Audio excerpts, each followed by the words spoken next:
Hi, Eric. Yes, I get everything you're saying. It's not Latin to me. And there's a twist. I think I gave a wildfire metaphor before, so here's the uh, continuing of that. Um, we scientists think that we can handle this wildfire as long as we have it contained and it won't burn the forest out the next week. We'll have it contained quickly as long as the wind doesn't blow north, and as long as it does blow south, and as long as it rains uh, 6 inches or more of rain on the forest, and as long as there's an earthquake that divides the area that's burning now and already been burnt uh, the timber that is, the trees that are about to be burnt. So as long as all those things happen, then we have, just with some small technological advances in the next 45 minutes, then we should be able to handle this wildfire with no problem and have it contained within a few days, maybe a few hours. So that's my analogy to kind of what you're saying, and the point being that politics, the investing behaviors of uh, billions of people are also issues, and technological advances alone actually don't provide the the full solution that you kind of imply is possible, and it is possible, but technology alone doesn't do it. Now, technology, I'm a fan of Buckminster Fuller. I assume you may know of this fella. Um, Technology, once it's like been assimilated by the public, the shift in their thinking and the shift in their behavior is huge. So maybe because of the internet or because of some other advance in technology, there will be a social, psychological, and economic shift by which humans are really ripe to adjust and adapt. But my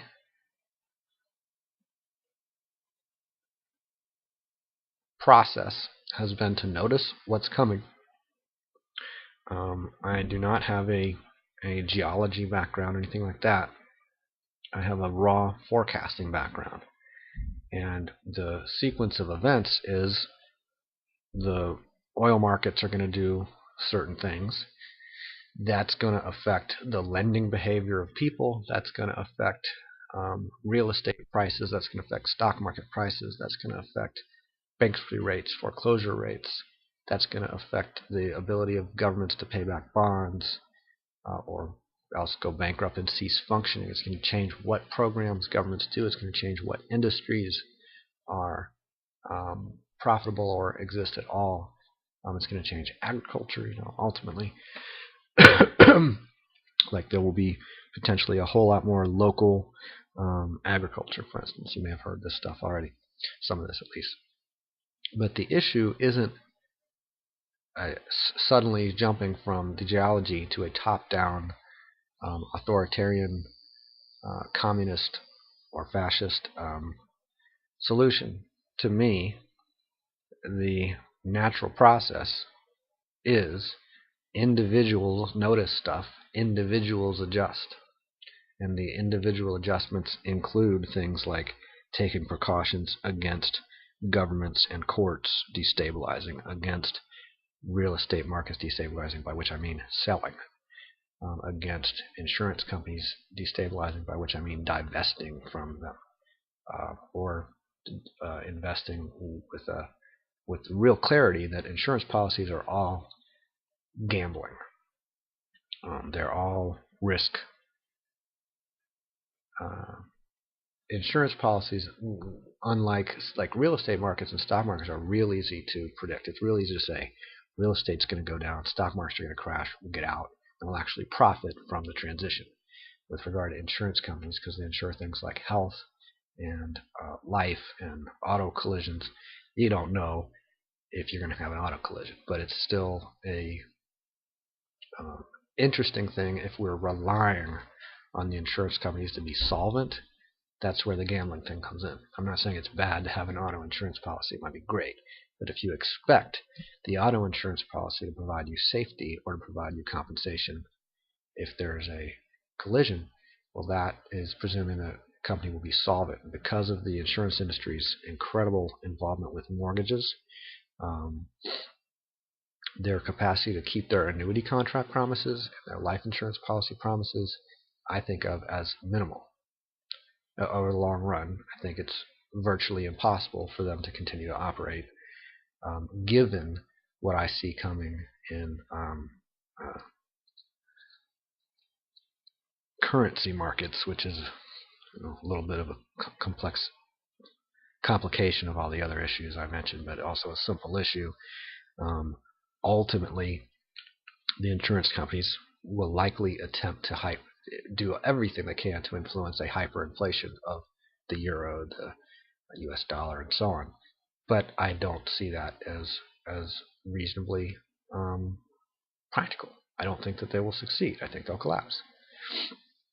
And I think along with it, a lot of human institutions will either collapse or dramatically shift. And I happen to see as probable a significant decline in human populations. I'm not absolutely, committed or resigned that is the only possible, thing. It could go better than my any projection I make, or worse than any projection I make. I actually haven't made any specific projections, but I think it's extremely likely for things like the protests and riots that have gone on across Europe for high fuel prices to expand into civil unrest and civil disturbances, more along the lines of what is seen more commonly in Africa or in the parts of the Middle East where there's just a lot more deaths. You don't have many deaths in the UK when the truckers strike and block the public roads. They aren't getting fired on by the civilians who have weapons. But in Mexico, you may know, there are a lot of deaths happening that are not the government killing, government soldiers killing soldiers from other governments. It's not a war of that sort.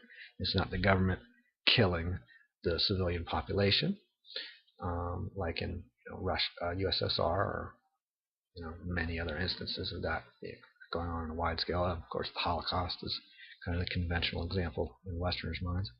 And when the civilians are just killing other civilians, so to speak, whether they're drug dealers or insurance agents or truck drivers or whatever, that's kind of chemists, it doesn't really matter.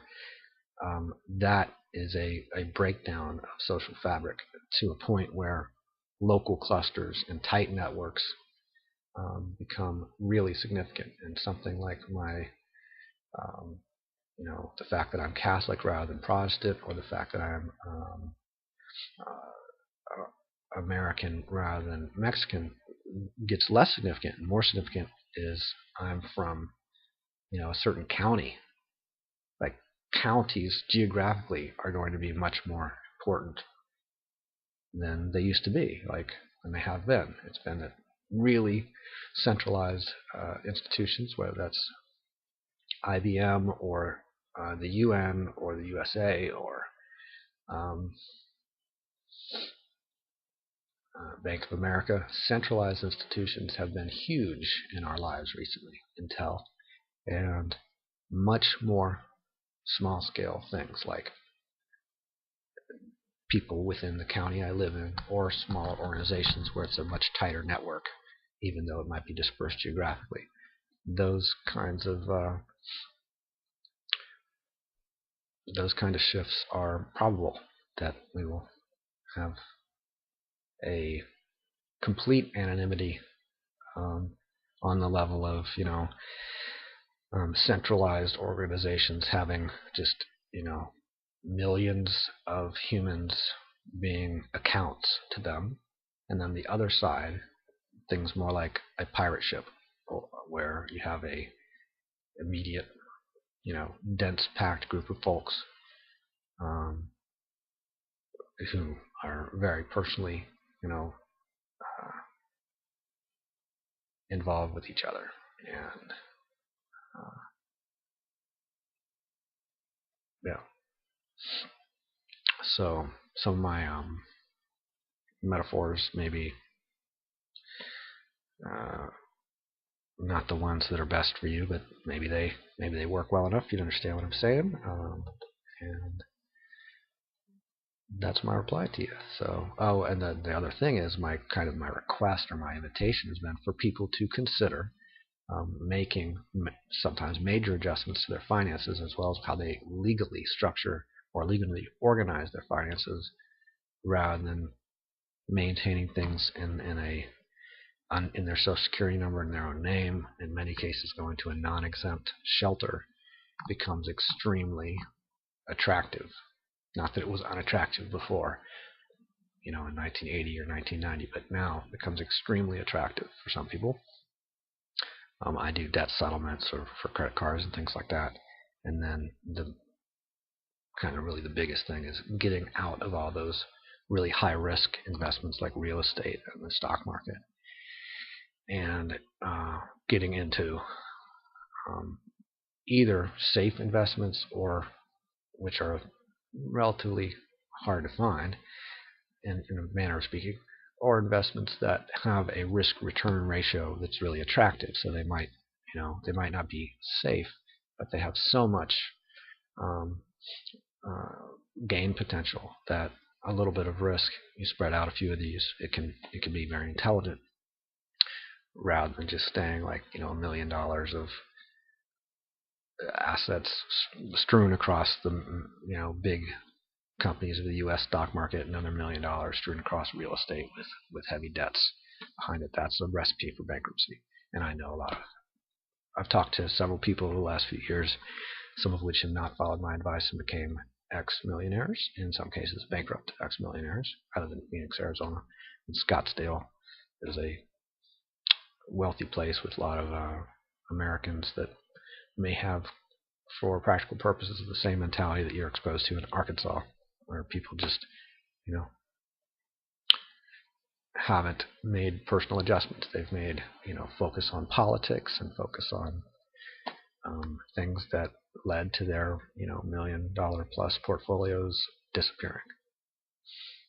So there's an alternative to that, where those portfolios can be either maintained and secured, sheltered, or can be grown, can be cultivated and sheltered. I recommend sheltering in any case, because I think tax rates are going to, I think a lot of factors are going to make sheltering really attractive. All right, I'll stop there, Eric. I appreciate your interest, and look forward to a reply from you if you'd like.